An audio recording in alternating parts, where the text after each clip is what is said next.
कृषि दर्शन कृषि दर्शन कृषि दर्शन कृषि दर्शन कृषि दर्शन कृषि दर्शन। जोहार। कृषि दर्शन कार्यक्रम में सभी किसान भाई बहनों का स्वागत है। तो कार्यक्रम की शुरुआत हो चुकी है। बिल्कुल। तो क्यों ना किसान भाई बहनों सबसे पहले देखा जाए कृषि समाचार। नमस्कार, कृषि समाचार में आपका स्वागत है। मैं हूं आपके साथ गौतम। आइए देखते हैं आज कृषि समाचार में क्या है खास। प्रगतिशील दुग्ध उत्पादकों और लघु डेयरी उद्यमियों को पुरस्कृत करने की योजना। रांची के ग्रामीण इलाकों में हुआ किसान मेले का आयोजन। ग्रीष्मकालीन सूर्यमुखी के बेहतर उत्पादन के लिए लगाएं KBSF 44। और अब समाचार विस्तार से।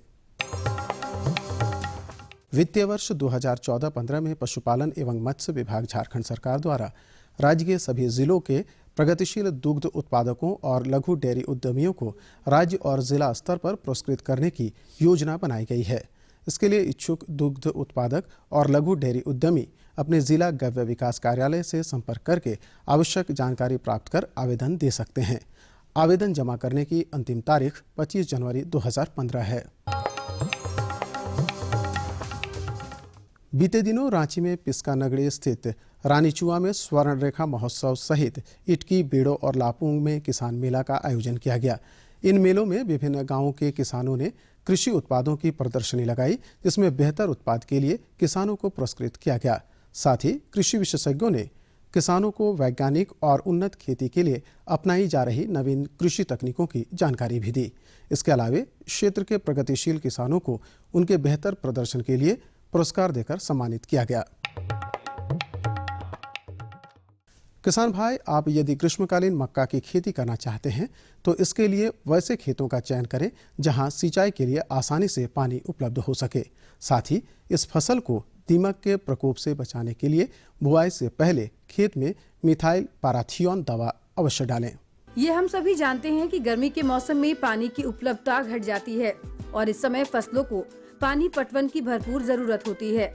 इस बात को ध्यान में रखते हुए किसान भाई, अगर आप मक्का की खेती करने जा रहे हैं तो पोखर, कुआं या नदी जहां पानी उपलब्ध हो उसके पास वाले खेत का चयन करें।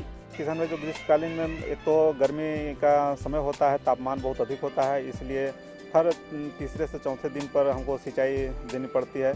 तो किसान भाई वैसा ही खेत का चुनाव करें जहाँ सिंचाई के समुचित व्यवस्था हो, वहाँ हम करते हैं। और एक और खास बात ध्यान रखना है कि ग्रीष्मकालीन में झारखंड को जो ऊपरी ज़मीन है उसमें दीमक का प्रयोग को काफ़ी अधिक मात्रा में देखा गया है। तो किसान भाई जब ग्रीष्मकालीन मक्के की खेती करते हैं तो इसमें दीमक के प्रकोप को नियंत्रण करने के लिए गेहूँ मक्का बोने से पहले जो है उसमें मिथाइल पाराथियोन या अन्य जो बाज़ार में उपलब्ध है दीमक मारने के दवा, उसको 25 किलोग्राम प्रति हेक्टेयर की दर से बोने से पहले अवश्य डालें और अवश्य व्यवहार करें, जिससे कि दीमक का प्रकोप न हो। राज्य के किसान अगर ग्रीष्मकालीन सूर्यमुखी की खेती करना चाहते हैं तो 15 फरवरी से 15 मार्च के बीच बुआई का काम संपन्न कर लें। सूर्यमुखी के बेहतर उत्पादन के लिए सामान्य किस्मों में DRSF 108 और संकर किस्मों में KBSH 44 लगाएं। सूर्यमुखी की खेती के लिए बुआई में 8 से 10 किलो बीज प्रति हेक्टेयर की दर से उपयोग करें। इसमें कतारों के बीच 60 सेंटीमीटर और पौधों के बीच 30 सेंटीमीटर की दूरी रखें। अच्छी उपज के लिए सामान्य किस्मों में DRSF 108 लगाएं। ये 90 से 100 दिन में तैयार हो जाता है। इसकी उपज क्षमता 10 से 12 क्विंटल प्रति हेक्टेयर है, जबकि संकर किस्म KBSH 44 की उपज क्षमता 14 से 15 क्विंटल प्रति हेक्टेयर है। ट्रैक्टर चालित मिट्टी पलट हल एक प्राथमिक भू परिष्करण यंत्र है, जिसकी सहायता से किसान अपने खेतों की मिट्टी को काटने, उठाने और भुरभुरा बनाने का काम कर सकते हैं। इससे खेत में लगी हुई हरित खाद वाली फसलों को भी मिट्टी में अच्छी तरह मिलाया जा सकता है। किसान इससे खेत में छीटे हुए कंपोस्ट और चूना को भी अच्छी तरह से मिलाने का काम कर सकते हैं। आज हम जानेंगे बिना रासायनिक दवाइयों का उपयोग किए टमाटर फसल में फलछेदक कीट के रोकथाम के उपाय क्या हो सकते हैं। किसान भाइयों, आज हम आपको बिना रासायनिक दवाइयों के टमाटर फसल की फलछेदक कीट के रोकथाम के उपाय बताएंगे। इसके लिए आप अपनी टमाटर फसल वाले खेत में 5 गंधपास यानी 5 फेरोमोन ट्रैप प्रति हेक्टेयर की दर से लगाएं। फल छेदक कीट इसमें फंस जाएंगे। और अब एक नजर राज्य के 5 प्रमुख शहरों के मौसम के मिजाज पर। आज राज्य के 5 प्रमुख नगरों के अधिकतम और न्यूनतम तापमान कुछ इस प्रकार दर्ज किए गए। रांची का अधिकतम तापमान 22 डिग्री सेल्सियस और न्यूनतम 7 डिग्री सेल्सियस। जमशेदपुर का अधिकतम तापमान 24 डिग्री सेल्सियस और न्यूनतम 9 डिग्री सेल्सियस। मेदिनीनगर का अधिकतम तापमान 21 डिग्री सेल्सियस और न्यूनतम 8 डिग्री सेल्सियस। देवघर का अधिकतम तापमान 22 डिग्री सेल्सियस और न्यूनतम 8 डिग्री सेल्सियस। वहीं धनबाद का अधिकतम तापमान 24 डिग्री सेल्सियस और न्यूनतम 11 डिग्री सेल्सियस रहा।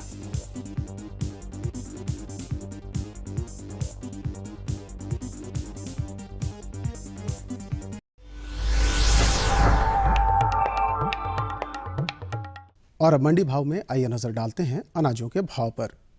आज कृषि उत्पाद बाजार समिति पंडा रांची में विभिन्न खदानों के थोक भाव कुछ इस प्रकार दर्ज किए गए।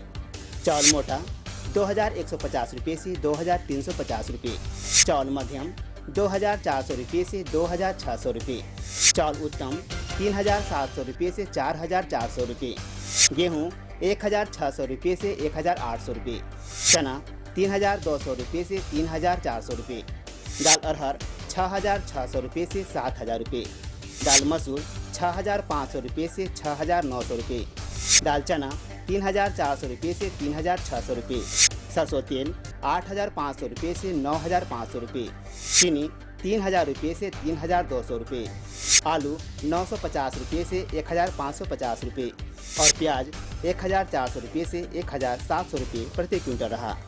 कृषि समाचार में आज इतना ही। अगले दिन अगले अंक में फिर मुलाकात होगी कुछ ताज़ा तरीन खबरों के साथ। तब तक के लिए दीजिए इजाज़त। नमस्कार, जोहार। कृषि समाचार में हमने देखा मौसम का मिजाज, मंडी का भाव और खेती-बाड़ी से जुड़ी हुई तमाम तरह की खबरें और जानकारी। आगे हम आपको और जानकारी दें, लेकिन उससे पहले लेते हैं एक छोटा सा विराम। ये लो और बताओ। बस। अरे ये क्या भैया जी, बस इतनी सी रासायनिक खाद? किसानी छोड़ रहे हो क्या? किसानी नहीं, नादानी छोड़ रहे हैं। मिट्टी की जांच कराई है। अब तो लालाजी जितनी जरूरत है उतने ही उर्वरक खेत में डालेंगे। हाँ, किसान भाई आज ही अपने जिले की नजदीकी भूमि परीक्षण प्रयोगशाला में मिट्टी की जांच जरूर करवाएं और मिट्टी में पोषक तत्व, नमी व पौधे के विकास को देखते हुए केवल जरूरत के अनुसार ही पोषक तत्व डालें। और हाँ, मिट्टी में गंधक, जस्ता, बोरोन जैसे सूक्ष्म पोषक तत्वों का पता लगाना भी न भूलें। उर्वरक और जैविक खाद के सही उपयोग से भूमि का उपजाऊपन बनाए रखें, उत्पादकता बढ़ाएं, खर्चा घटाएं और बहुमूल्य विदेशी मुद्रा बचाने में भी सहयोग दें। और हाँ, धीमी गति से नाइट्रोजन उपलब्ध कराने वाले उर्वरकों जैसे नीम लेपित यूरिया को प्राथमिकता दें और यूरिया का पत्तों पर छिड़काव करें। अरे वाह, तू तो सचमुच समझदार हो गया रे। अधिक जानकारी के लिए संपर्क करें जिला कृषि अधिकारी या किसान कॉल सेंटर। विराम के बाद आप सभी किसान भाई बहनों का एक बार फिर से बहुत बहुत स्वागत है इस कार्यक्रम में। तो अब कार्यक्रम को आगे बढ़ाना शुरू करें। आगे तो हमारा कार्यक्रम बढ़ चुका है कित की भौजी, लेकिन विषय किसान भाइयों को मालूम नहीं है कि किस विषय पर आज वो हमसे जानकारी ले रहे हैं। तो विषय बताने के लिए हम हाजिर हैं किसान भाई बहनों। तो बिल्कुल देर मत करिए और बताइए विषय क्या है। तो विषय है आज अभी जो वर्तमान मौसम चल रहा है, इस मौसम में सरसों की देखभाल कैसे करें। बिल्कुल सही बात कि जैसा कि अभी है, कुछ दिनों पहले बारिश हुई थी जी। मिट्टी में नमी है, हवा में भी नमी है और बहुत ज़्यादा ठंड है, पाला लगने का भी खतरा रहता है। और ऐसे मौसम में, इस कड़ाके की ठंड में आप सरसों फसल खेत में लगाए हुए हैं, तो किस तरीके से देखभाल करें ताकि हमारी फसल अच्छी रहे, हमें उपज बढ़िया मिले। तो आइए हम अपने विशेषज्ञ से इस बारे में जानकारी हासिल करते हैं जी। और हमारे विशेषज्ञ हैं डॉक्टर अरुण कुमार। आज हम आए हुए हैं बिरसा कृषि विश्वविद्यालय में और जानेंगे कि सरसों की खेती का प्रबंधन कैसे करें। इस बारे में जानकारी देने के लिए हमारे साथ मौजूद हैं यहाँ के केंद्रीय वैज्ञानिक डॉक्टर अरुण कुमार जी। डॉक्टर साहब, हमारे किसान भाई सरसों लगा चुके हैं खेत में, जैसे कि हम देख रहे हैं कि खेत में लहलहा रही है फसल। तो ऐसे में अगर अच्छी फसल का लगाना चाहें हमारे किसान भाई, तो किन किन विशेष बातों का ध्यान दें। जो भी किसान भाई सरसों की खेती कर रहे हैं झारखंड में, अभी का मौसम कुछ दिनों में आपने देखा होगा कि काफ़ी बादल और तापमान काफ़ी कम था, ठंडा वेदर था और क्लाउडी वेदर था।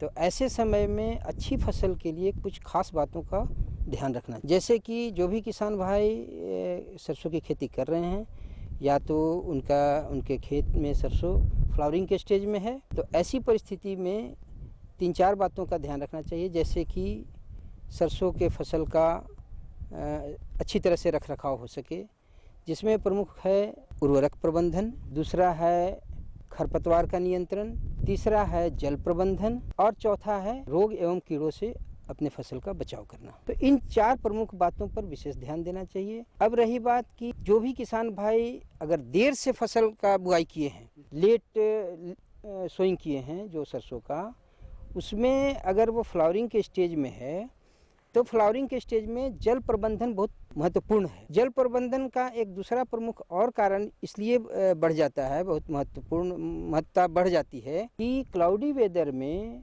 जबकि टेम्परेचर कम होता है तो फसल को पाला लगने की संभावना होती है, ठंड से के उपज पर प्रतिकूल प्रभाव पड़ता है। तो इसके लिए क्या करना चाहिए कि शाम के समय में अपने खेतों की सिंचाई कर देना चाहिए, जिससे कि पाला का प्रकोप उनके फसल पे न हो सके। अभी जब हमारी फसल ऐसी लहलहा रही है, ऐसे में ठंड का मौसम भी है, तो हमारे किसान भाई सिंचाई जो करेंगे तो कितने अंतराल पे करें? हाँ, देखिए सरसों की अच्छी फसल के लिए 2 से 3 सिंचाई झारखंड के लिए काफ़ी है। अब ये सिंचाई किस किस स्टेज पे करें हम? पहली सिंचाई जो सरसों में करनी चाहिए वो 20 से 25 दिनों के अंतर पर करना चाहिए, बुआई के 20 से 25 दिनों के अंतराल पर करनी चाहिए। दूसरी सिंचाई जब आप देख रहे हैं ये फूल आ रही है सरसों के फसल में, तो दूसरी सिंचाई फ्लावरिंग के समय में करनी चाहिए, और तीसरी सिंचाई जब फलियां लगने लगें तो उस समय करनी चाहिए। अगर 3 सिंचाई करना है, अगर किसान भाइयों के पास पानी की सफिशिएंट व्यवस्था है, तो तीसरी सिंचाई जब फली लगने लगे तो उस समय करनी चाहिए, जिससे कि अच्छी पैदावार और दाना पुष्ट बन सके। अब हमारे किसान भाई जो खेत में सरसों लगा चुके हैं, जिनकी फसलें इसी टाइप की लहलहा रही हैं, तो ऐसे में देखा जा रहा है कि फूल पीले पीले हैं और कीड़ों का प्रकोप इसमें बहुत ज़्यादा होता है। तो कौन कौन से कीड़े आते हैं और उसका रोकथाम हमारे किसान भाई कैसे करेंगे? देखिए, फ्लावरिंग स्टेज में कीड़ों से बचाव और रोग से बचाव के पहले एक बात और बताना चाहता हूँ कि जिस समय सरसों के में फ्लावर आ गया है, फूल आ गया है, उस कंडीशन में, उस परिस्थिति में उसमें एक उर्वरक प्रबंधन भी होता है। जैसे कि अगर नत्रजन की जो यूरिया देते हैं, नत्रजन, अगर यूरिया की आधी मात्रा जो है कि बुआई के 25 दिन के बाद उसको टॉप ड्रेसिंग करना चाहिए, और जब फ्लावरिंग आ रहा है तो उस कंडीशन में अगर हम थायो यूरिया का घोल 0.2% का घोल बनाकर अगर हम फ्लावरिंग स्टेज पे छिड़काव कर दें तो फसल खड़ी फसल में तो उत्पादन करीब 20 से 25% और बढ़ जाती है। अब रही बात, आपने क्वेश्चन किया कि फ्लावरिंग के समय कीड़ों का क्या प्रकोप होता है, तो झारखंड में या सरसों पे अमूमन कह लीजिए कि यहाँ प्रमुख रूप से एफिड, जिसको लाही या माहू भी कहते हैं, इसका बहुत ज़्यादा प्रकोप होता है। और ख़ासकर वैसी परिस्थिति में जबकि क्लाउडी वेदर हो जाता है, जब आसमान में बादल घिरे रहते हैं और टेम्परेचर कम रहता है, तो इस कंडीशन में सरसों पे लाही का प्रकोप बहुत ज़्यादा होता है। अब आप देखें कि लाही, आप देखिए ये फ्लावर पर ही ज़्यादा अटैक करते हैं, और धीरे धीरे जब इनकी संख्या काफ़ी बढ़ जाती है तो ये पूरे पौधे पर इसका अटैक बढ़ जाता है। तो इस लाही, बहुत छोटे छोटे हरे रंग के कीड़े होते हैं, तो इनका प्रबंधन, मुख्य रूप से इनके प्रबंधन पर अगर ध्यान दिया जाए तो इसके प्रबंधन के लिए पहला चीज़ हम किसानों को बताएंगे कि टाइम से सोइंग करें, इसकी बुआई समय पर करें।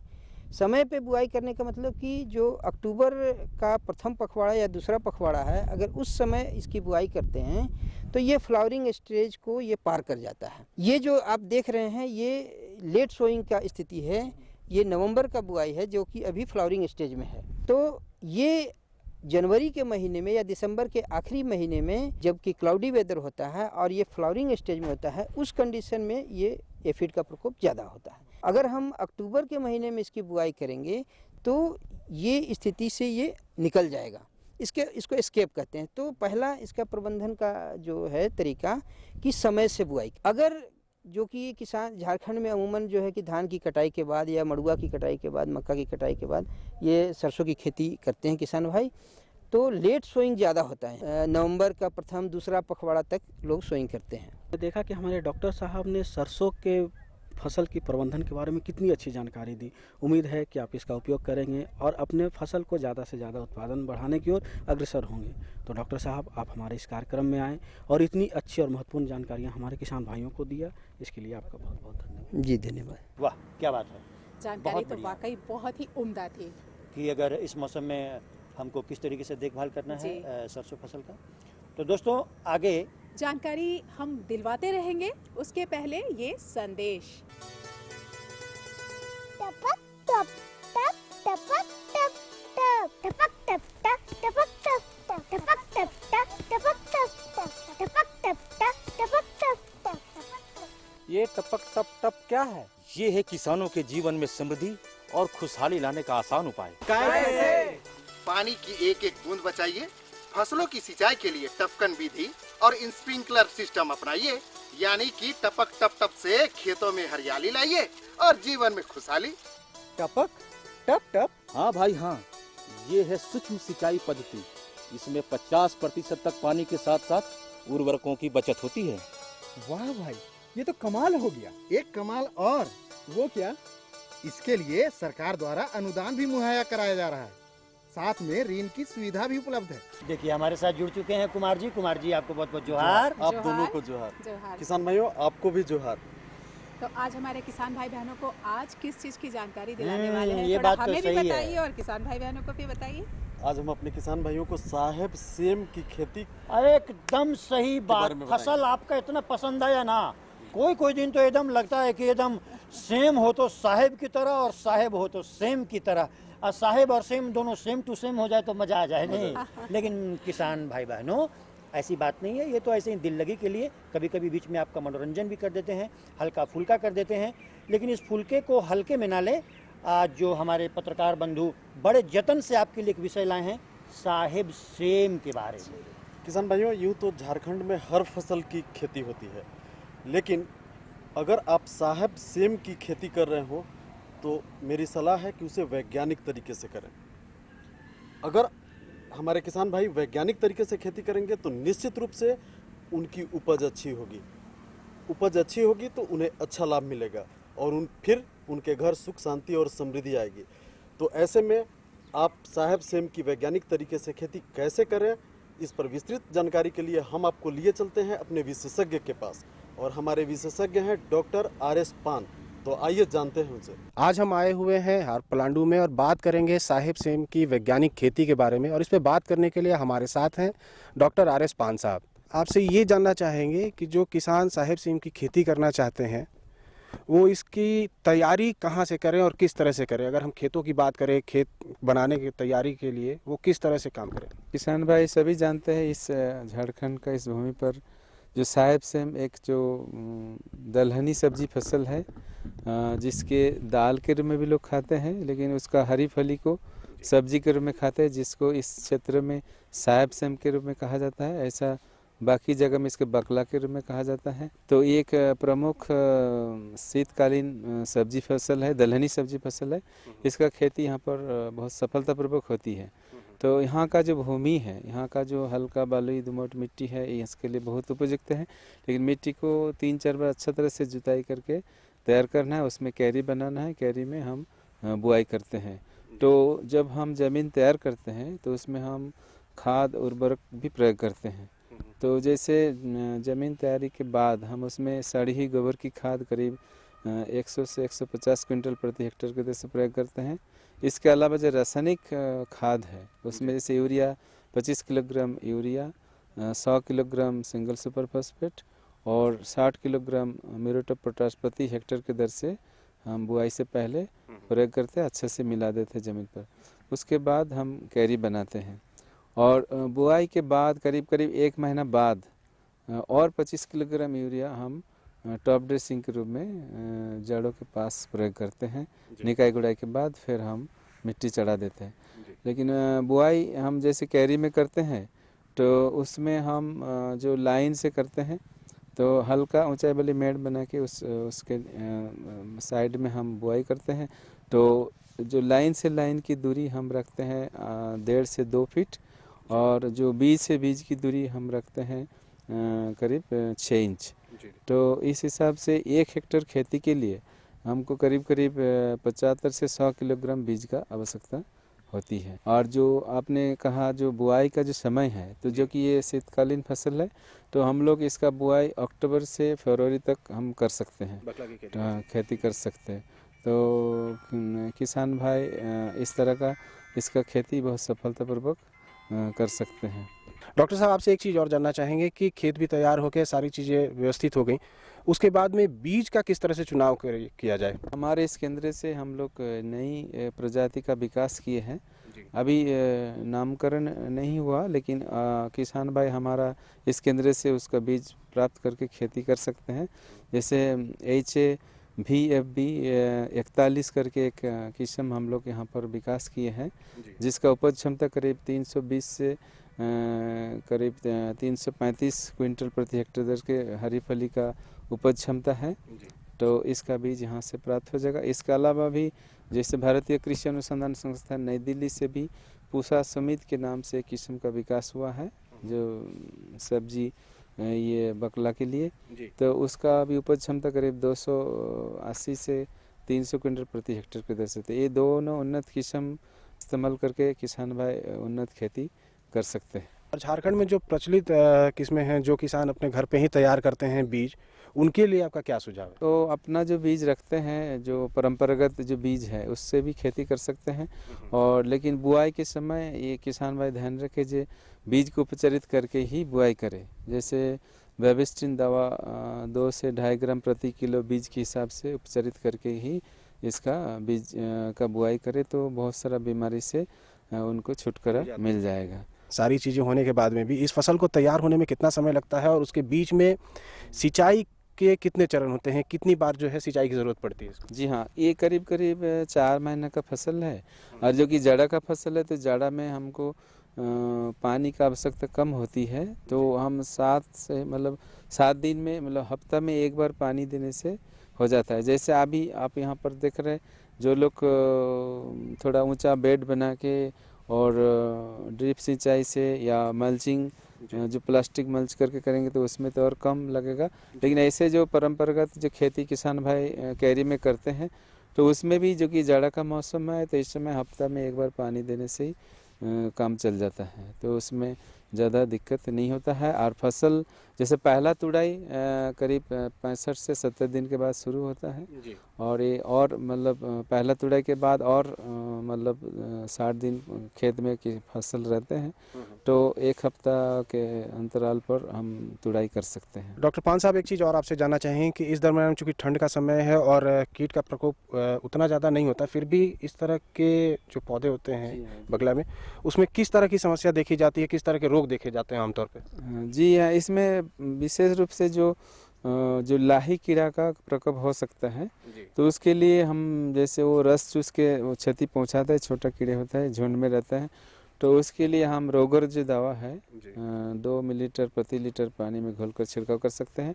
और इसमें एक जो प्रमुख बीमारी होती है उसको चॉकलेट स्पॉट बोलते हैं, जो भूरा रंग का दाग हो जाता है, उसके बाद पत्ते हैं, उसके बाद वो गिर जाता है, पत्ती गिर जाता है, तो उसमें उपज क्षमता कम हो जाती है। तो उसके लिए समय समय पर बीमारी चाहे ना आए, हम 15 दिन के अंतराल पर डाइथेनियम 45 जो दवा है 2 ग्राम प्रति लीटर पानी में घोलकर हम छिड़काव कर सकते हैं, तो इससे छुटकारा मिल जाएगा। और जैसे हम पहले ही बताया, जो बीज उपचार करके ही बीज बुआई करेंगे, तो उससे भी हमको छुटकारा मिल जाएगा। किसान भाइयों, देखा आपने कि किस तरह से डॉक्टर पान साहब ने विस्तार से बताया कि बकला सेम की खेती किस तरह करें, किस तरह के बीज का प्रयोग करें, और एक बात और, रासायनिक खेती से आप जैविक खेती की तरफ भी रुक कर सकते हैं। और डॉक्टर साहब ने कुछ घरेलू उपाय भी बताएं कि उनसे कीट का नियंत्रण कैसे किया जाए। डॉक्टर साहब, इस महत्वपूर्ण विषय पे इतनी अच्छी जानकारी देने के लिए आपका बहुत बहुत धन्यवाद। नमस्कार। बिल्कुल, हमारे विशेषज्ञ ने जिस तरीके से बताया कि साहिब सेम की खेती करें, तो किस तरीके से वैज्ञानिक खेती करें, आप इस पर अमल करें। हमें उम्मीद है कि आप अमल करते हैं। आप अमल करेंगे तो जैसे कि कुमार जी ने बताया कि आप बेहतर उपज मिलेगी, बेहतर मुनाफा मिलेगा। यही हमारी ख्वाहिश है, यही हमारी चाहत है। दोस्तों, अब हम देर नहीं करेंगे, कागज़ कलम उठाइए, लिखिए हमारा पता। हमारा पता है कृषि दर्शन कृषि प्रकोष्ठ द्वारा केंद्र निदेशक दूरदर्शन केंद्र रातू रोड रांची। हमारा पिन संख्या है 834001। हाँ किसान भाई बहनों, लेकिन खत लिखना बिल्कुल मत भूलिएगा। कृषि संबंधी किसी भी तरह का सुझाव देना हो या आपको समस्या का समाधान करवाना हो, हमें खत लिखेंगे तभी आपकी समस्याओं का समाधान होगा। इसी के साथ हमारी पूरी टीम को दीजिए इजाज़त। जोहार।